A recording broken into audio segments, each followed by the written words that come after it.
This is the time for a fireside chat yet again. This will focus on it says compliance by design, security by default, cyber resilience in a connected world. So there's where the connection comes into play.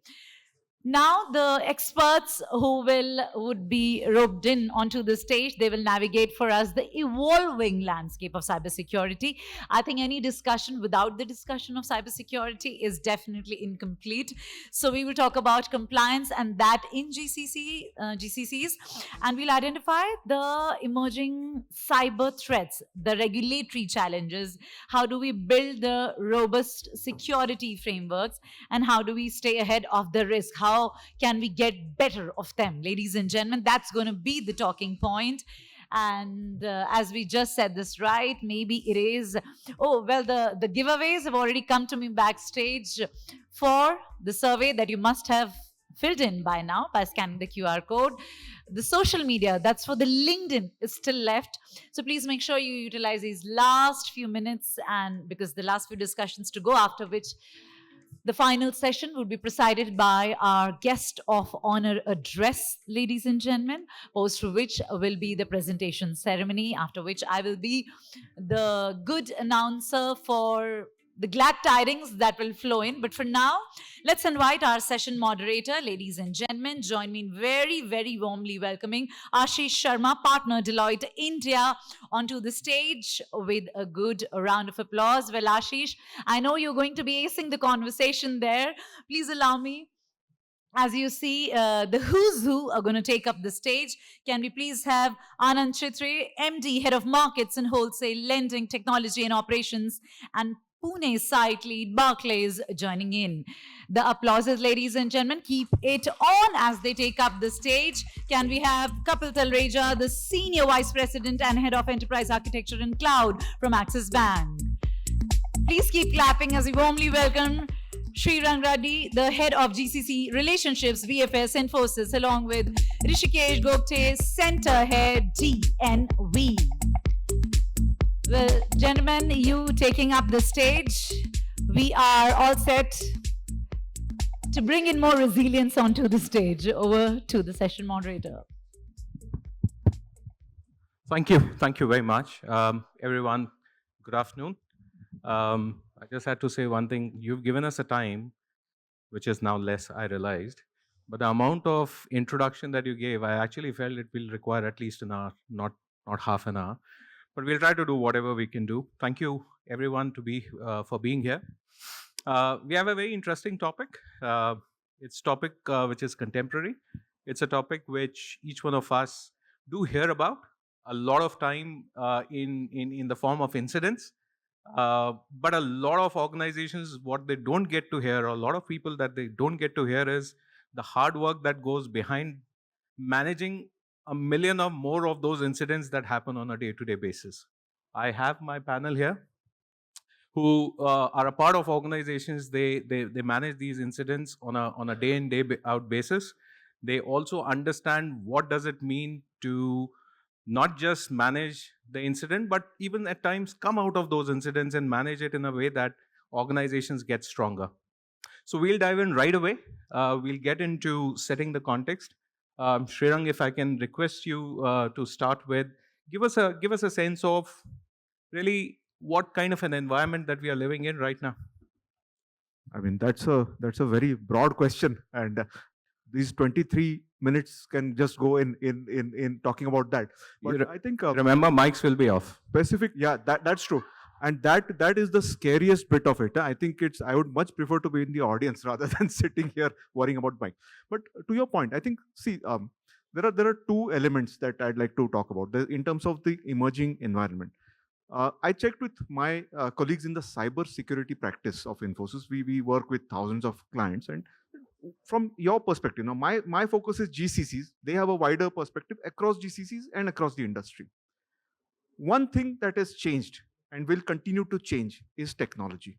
There were things that were new technologies that were coming in as threats earlier, which will today it is AI, it is generative AI. There will be something else tomorrow. And one thing that will never change is the people and culture element. because this is what has caused some of the most successful cyber attacks in the years past, and this is what will continue in the future as well. If it's okay, I'd like to illustrate by means of a story. I know that there are a lot of colleagues here from the manufacturing side, and while cyber security, I don't know how many cyber folks are here. How many have heard of Stuxnet, the most successful cyber attack in probably in history? Any show of hands? Quite a few of you. So bear with me. I'll just explain in 1 minute what happened. This was a fight, essentially a cyber fight between two countries. Okay, one country was trying to enrich uranium, and there were centrifuges that were being run at a particular speed. Okay, to help in enriching. What the other country, or it's still unidentified who did it, but what they did was basically created malware. Okay, which could go through Microsoft Windows into programmable logic controllers, which are manufactured by a particular firm, which had a day zero flaw, which means that when it was designed, that vulnerability was there, right?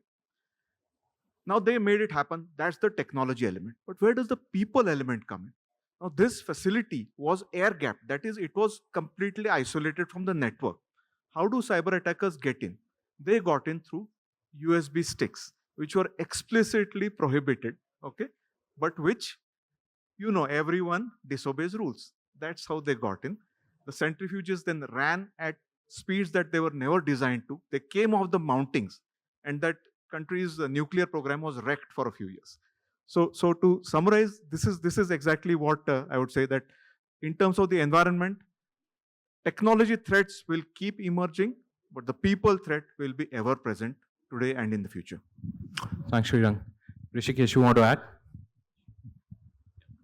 So now maybe I'll after hearing someone from Infosys, maybe I will talk more on typical GCC context, how it is.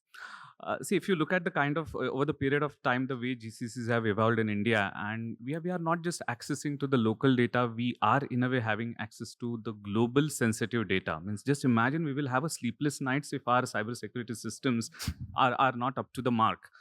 So from that perspective, I guess with every passing day, it is becoming more and more important from the GCC perspectives as well. Definitely company as a whole, but more sensitive from GCC perspectives to have a very stringent system in place to safeguard ourselves from all possible attacks. So over a period of time, I feel that the security and compliance is more of like becoming a contributor in long-term trust and success of the organization, rather than just remaining as a function. And the most important thing over here is being readiness for all such problems which you may face because of it. Means I would like to give example of my own organization, and it's very much there on Google, so not sharing any sensitive information as such. There is a software called as Shift Manager, which is which DNV deploys on multiple ships. And in 2023, there was a ransomware attack on our software, and that software at that time was live on 1,000 ships which were on sea. So just imagine if we were not ready for this, it would have created chaos. But yeah, we were fully ready and we were able to safeguard ourselves. So I guess a proactive approach in this entire setup really matters a lot, and companies need to be proactive towards it. Thank you, Hrishikesh, and thanks, Shrirang, giving a very, I mean, these are examples that a lot of us have gone through. I think there is another sort of angle to this whole, when we talk about cyber risk management, there is other angle to it, which is the angle of the regulator. Regulator has their opinion, regulator has their point of view, and sometimes regulator also comes to you to understand what are you doing. It's about really how do we engage with the regulator when it comes to some of our industries which are fairly under the lens all the time. I'm going to ask Anand to throw some light on that. What are the tricks in trade? Yeah, I think you picked me up because banking has a unique love and hate relationship with the regulators, right?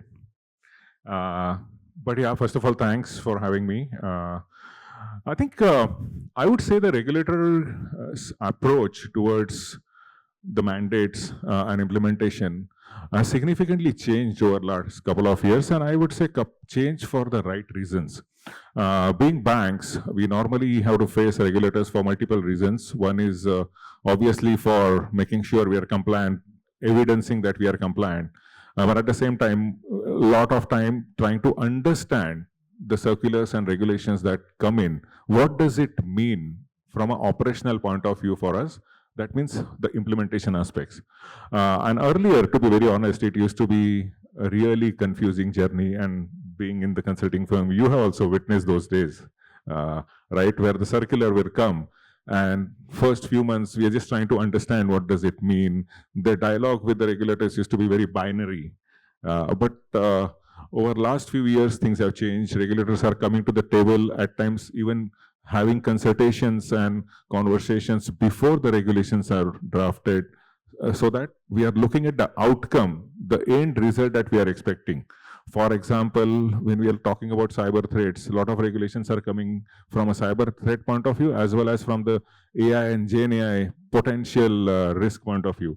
And there are regulatory consortiums, not only in India, but globally also, where the industries, the corporates, experts, and the regulators are coming together, brainstorming on what those threats could be and what would be the framework that we need to collectively work on, especially in terms of AI and Gen AI, and especially from the ethical AI point of view.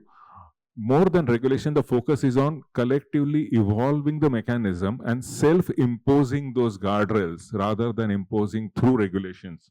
So I think the approach has changed, and we are seeing that back home also when we talk with RBI in context of our own India franchisee. So I think that approach has changed. Having said that, the focus for regulators as well as for us as banks is all same. How we protect our customers and our citizens from external attacks, internal threats, as well as technology risks. So I would say it is really going in the right conducive direction. It's more partnership rather than just throwing the ball on the other side of wall. The monitor of the class is becoming a more sort of reconciling and happy. One thing I realized in the whole thing of keeping it to time, we've already finished 3 out of 4 topics that we had to touch upon. I think that's what the regulator does. It just makes you more conscious. I'm going to touch upon now, which is probably going to be a sort of a larger time that we need to spend on, is what is our learning? And possibly let the panelists give a little bit of what's their experience on dealing with it. What are the things that they feel are the best practices to look out for in this area? Kapil, if I can request you to come in now. Sure, thanks. So I think one of the main spec that we got was to keep the audience away. Is it okay now? Yeah, okay, yeah, thanks. Yeah, so one of the main spec was to keep the audience awake, and hopefully so far we are doing that. And it is difficult sometimes to do that when you talk about regulations, but we'll try. So the best practices, I'll keep it really opinionated, keep it short, right? I'm sure people would appreciate that. I think typically what happened in the industry so far was when we deal with compliances or deal with vulnerabilities, we would have people follow a patch and pray approach. That is clearly not going to work with the we saw the previous panel talk about digital workforce, Gen AI, and so forth. So in this really transformational world, that approach is not going to work. So we need to be a bit more proactive, bit more rather than reactive. And some of the best practices that I have found in my experiences, how many of you have heard of zero trust? Yeah, quite a few of you. One of the key components of zero trust is micro-segmentation. And when we talk about micro-segmentation, I see a lot of companies do it only for cloud or only for the modern framework. So that is equally important to do it for your larger on-prem estate as well, right? When we say compliance by design, one of the ways that I have seen that there is some success there is using patterns like infra as code and policy as code. So while they not just help you make more compliant, they can allow you to go more faster as well, right? We have gotten some agility doing these, implementing these patterns. So it's not just about compliance. If you get compliance out of the way by default, then you can go faster. Um, of course, it's important, when we talk about compliance by design and security by default, in terms of application development, one of the centerpieces is having a rock-solid DevSecOps pipeline, which has various compliance checks and security scans throughout your SDLC. So that's non-negotiable in when we talk in terms of best practices. Now, kind of moving to a little bit more modern tech, while modern tech like GenAI, quantum opens a lot of surface for these threats, it can also help in remediation. When you talk about cloud, the posture management, which is sometimes called as CSPM or cloud security posture management, and data security posture management is really key. And using AI in that, having an AI-driven approach for your posture management is really important. Similarly, you should use GenAI in not just compliance automation, but you should think of using it for your vulnerability remediation as well, right? So while we hear a lot of AI code being written, but there is opportunity to do vulnerability remediation through GenAI as well. Similarly, touching upon quantum, currently I like to think of quantum as, while some people say that the quantum threats are tomorrow, they are not right now. But to solve for those tomorrow's threat, you need to be making sure your network, your routers are quantum proof, quantum compliant today. So there are technologies like quantum cryptography, quantum key distribution, and so forth, which is really key. Thanks. In the entire group, we wanted one super tech guy, and we kept him right in the middle. Thanks for that, Kapil.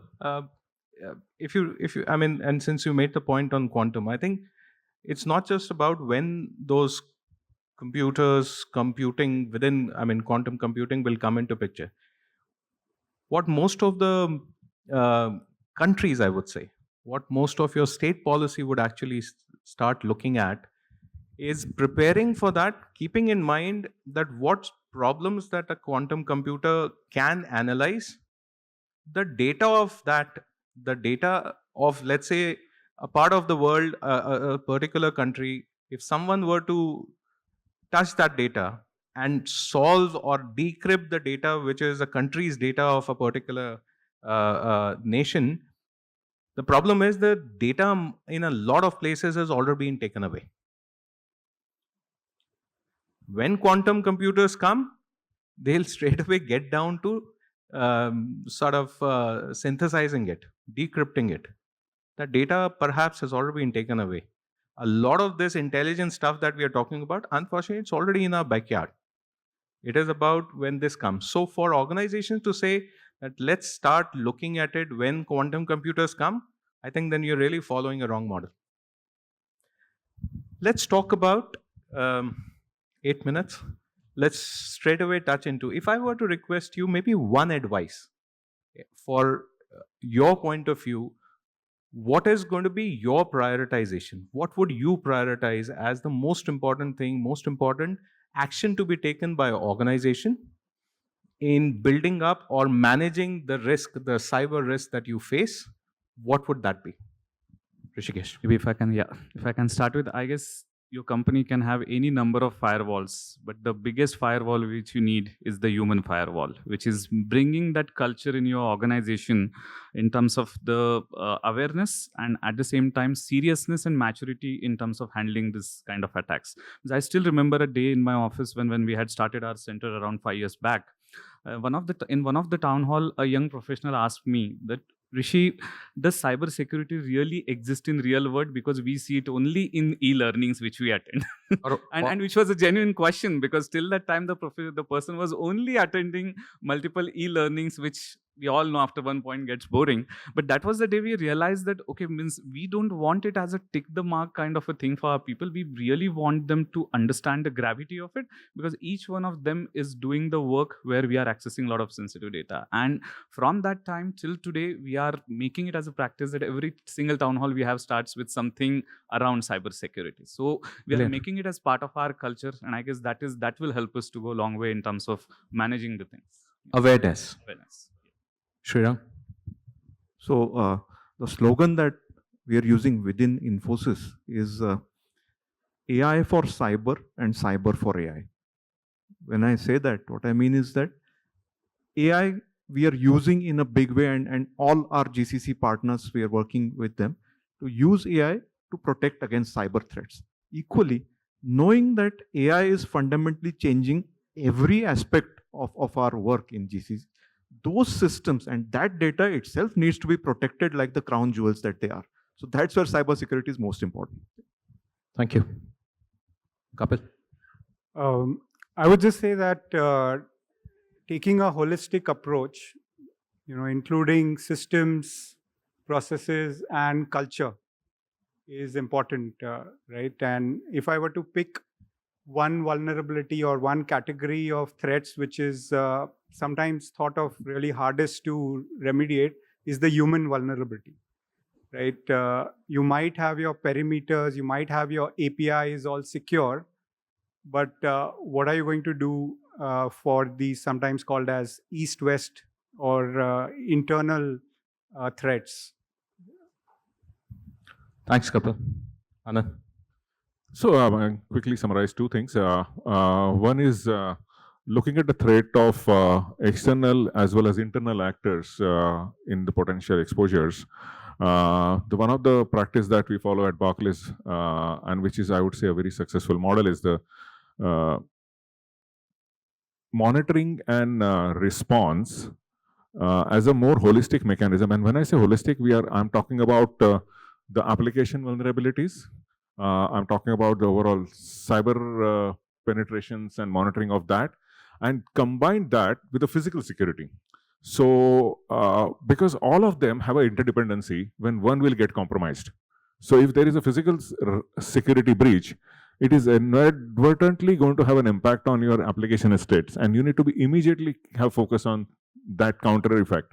So what we have done is we have 3 joint operations command centers globally, and one of that is here in Pune, Raddi, where we have the monitoring centers where all those 3 are monitored with the people there on the spot, and it is follow the sun across the globe. And we have successfully prevented as well as responded effectively to many of those events. In the interest of privacy, I cannot share that, but that really works. It's a joint up approach on all these 3 aspects. And second, we talked a lot about the internal threats and the people aspect, right? Now to address that, and I would say we can ever mitigate it completely, we focus on secure by design approach. And when I say secure by design, when we are developing, designing applications, our entire architectural frameworks are the guardrails for making sure that we don't only rely on the walls to protect our estate from actors, but also our internal actors who are already inside the wall. Our applications and infrastructure will be designed to make sure it is fail-safe. We also have very robust secure coding practices that we implement as a standard framework in our SDLC pipeline. So those best practices, I would definitely call it out in the recent exposures that we are seeing. Thanks, Anand. I mean, quite interestingly, if you would have heard, out of 4 of you, 3 of you definitely touched upon internal threat vector or actor there. Just to sum it up, if you really look at it, what I hear from all my fellow panelists, it is not about if you will get hit. It is about when you will get hit. And then it is not about when you get hit, what happens. It is about how do you deal with it, how do you prepare for it. I think the panelists touched upon the fact getting people, process, and frameworks together. Otherwise, how? If you don't know, if you don't exercise, if you do not have an understanding of who does what when something goes wrong, your preparation would probably be not optimal enough to deal with situations when it gets hit. I think in the context of, and we kind of downplayed the whole GCC piece over here, because be it a GCC or a non-GCC, you are the guy who's threatening our security is looking at all of our organizations very dispassionately. It doesn't matter to them. They send millions of those pings across the globe, and some of them respond. When some of them respond, they know these are the ones to really investigate and go after much more. So it really doesn't matter GCC or otherwise. But I think the more important part is when it comes to GCC, we are actually managing or custodian for not just a data for some countries, you're actually custodians for data for a global population. And then the whole perspective around regulation obviously magnifies that much more. I think our preparation is probably going to be the most important factor here to prevent our maturity on handling this. And I'm quite sure this conversation did help some of you to think about what you need to do in your organizations. Thank you very much for your time. Thank you very much, panelists. We give back 1.5 minutes. We did better than the previous one, yeah.